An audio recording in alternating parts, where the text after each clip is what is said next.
Agradezco mucho estar presente en esta reunión, aunque sea por medios virtuales, dada la imposibilidad de viajar, y agradezco principalmente haber sido invitado. El año 2023, los gobiernos de Colombia y Chile solicitaron a la Corte Interamericana de Derechos Humanos de San José de Costa Rica una opinión consultiva sobre las obligaciones de los estados respecto a la emergencia climática en relación con los principios de los derechos humanos establecidos en el derecho internacional. La Corte dio una respuesta clara y contundente con una sólida argumentación jurídica, que es lo que me toca hoy día reseñar brevemente ante ustedes. En primer lugar, la Corte establece, o reconoce, mejor dicho, la existencia de una emergencia climática grave que se expresa en la subida exponencial de la temperatura. Y eso es particularmente grave en América Latina, como se ha establecido, como dice la propia Corte, por la mejor ciencia existente. La Corte pone su atención en la situación especialmente débil de la Amazonia y de las islas del Caribe, y yo me permito añadir la Antártica,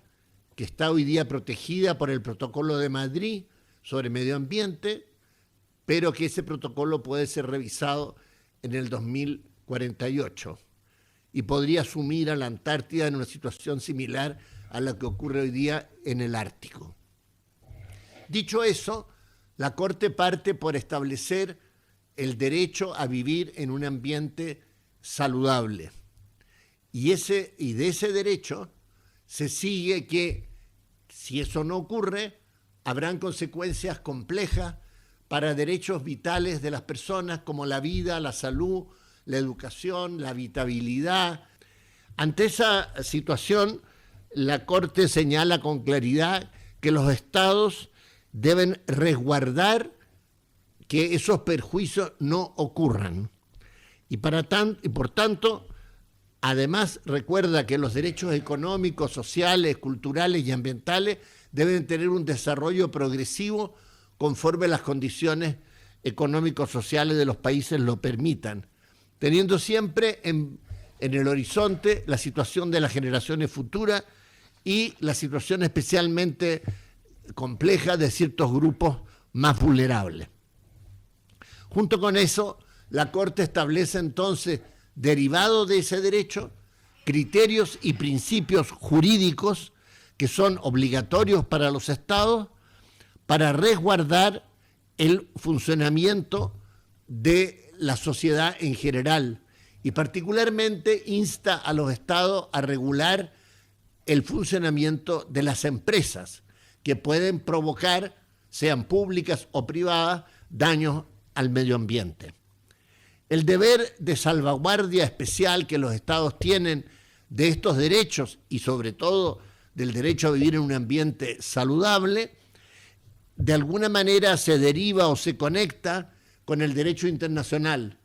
Considera la Corte, lo que es una novedad jurídica importante, que ese derecho a vivir en un ambiente saludable es un derecho de jus cogens, es decir, que se deriva del derecho internacional como norma obligatoria más allá de lo que se establezca en cada uno de los tratados. Junto con esto, que es el núcleo central de la opinión consultiva, también siguiendo el acuerdo de Escazú del año 2021, cuando entró en vigencia, la Corte establece derechos que llaman procedimentales, es decir, derechos que favorecen la participación de la ciudadanía en estos temas, como el derecho a ser informado cuando esa información tiene un carácter de interés público, el derecho a participar, sea directamente o sea a través de consulta, en las decisiones que se toman, y el derecho de acceso fácil a la justicia medioambiental. De no ocurrir eso, la Corte señala que se puede producir una contaminación de la información, una desviación de la información que circula, favoreciendo o la indiferencia ciudadana ante los temas de la emergencia ambiental, o bien el negacionismo, lo que provoca decisiones equivocadas o facilita a privados o autoridades o organismos públicos a poder actuar sin el debido resguardo.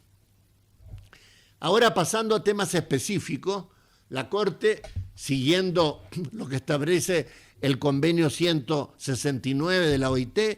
tiene todo un acápite respecto a los pueblos originarios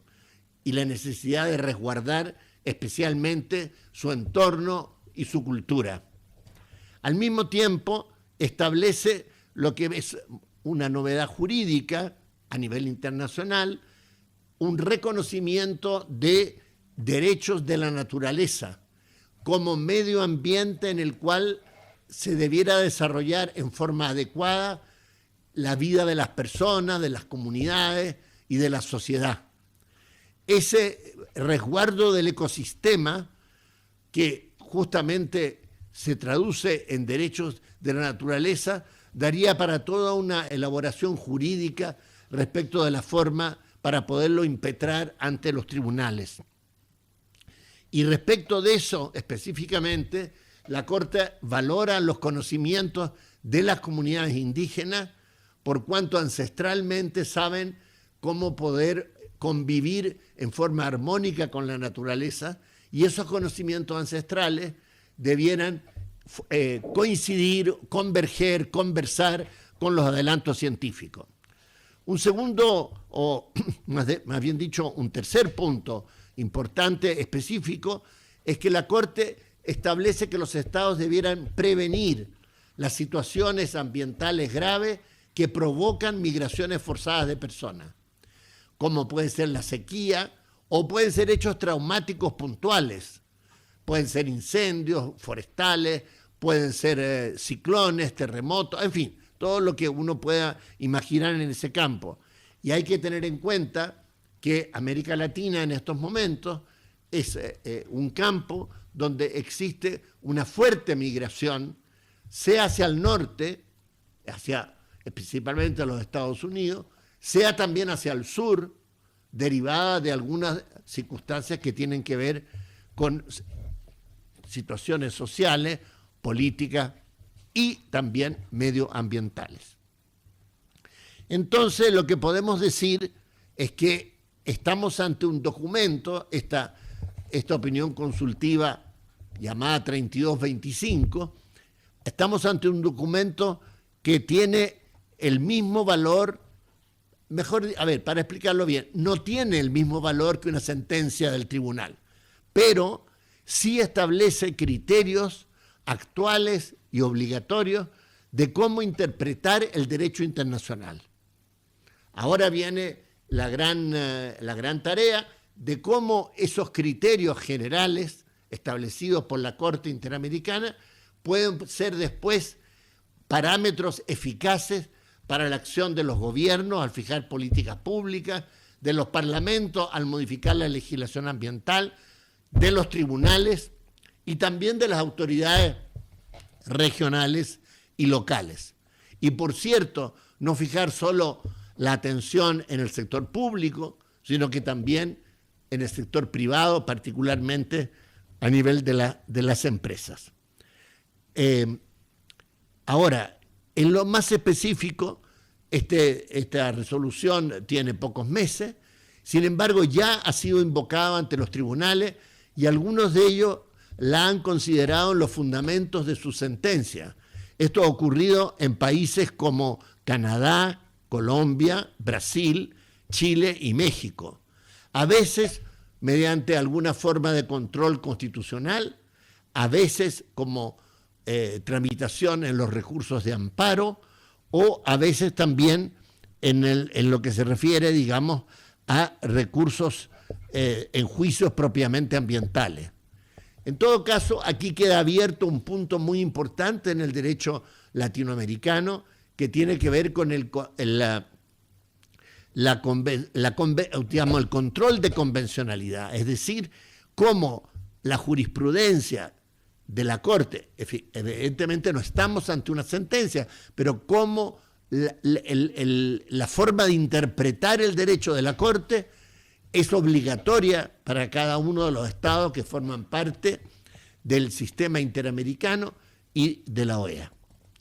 Ahora, esta sentencia, esta opinión consultiva, se da en un marco bastante contradictorio en América Latina. Hay, desde luego, avances significativos en muchas materias, por ejemplo, en lo que se refiere a la transformación de la matriz energética. El 60% ya se produce por energías renovables. También se da por planes que tienen algunos países respecto a mitigación de los efectos del cambio climático. Pero también, no podemos negarlo,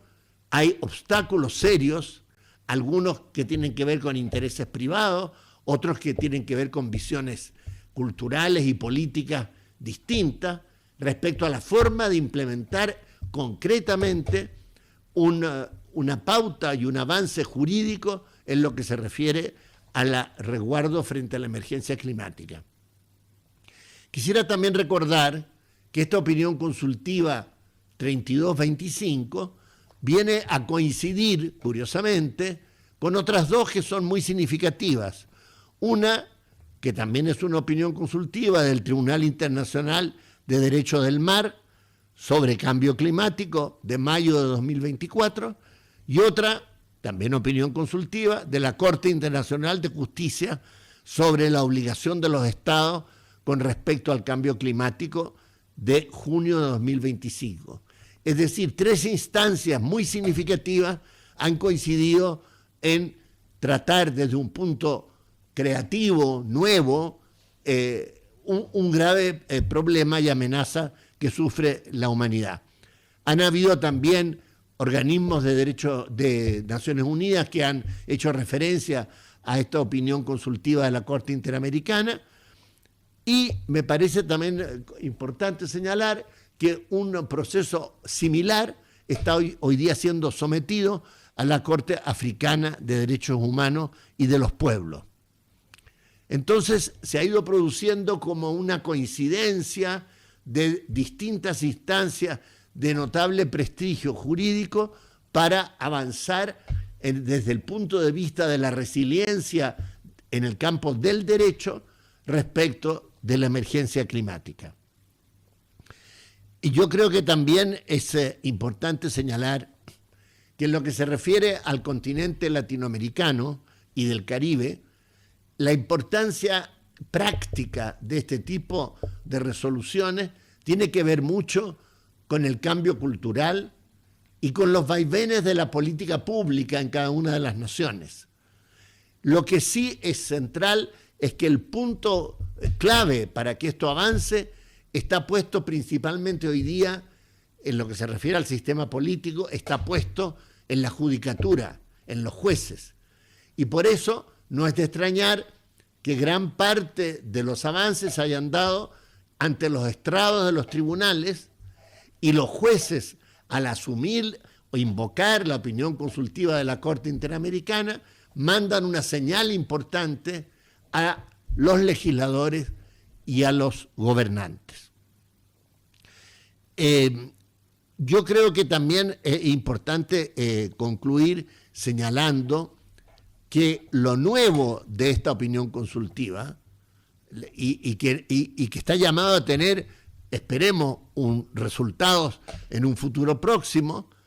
es que el tema de la emergencia climática pasa a ser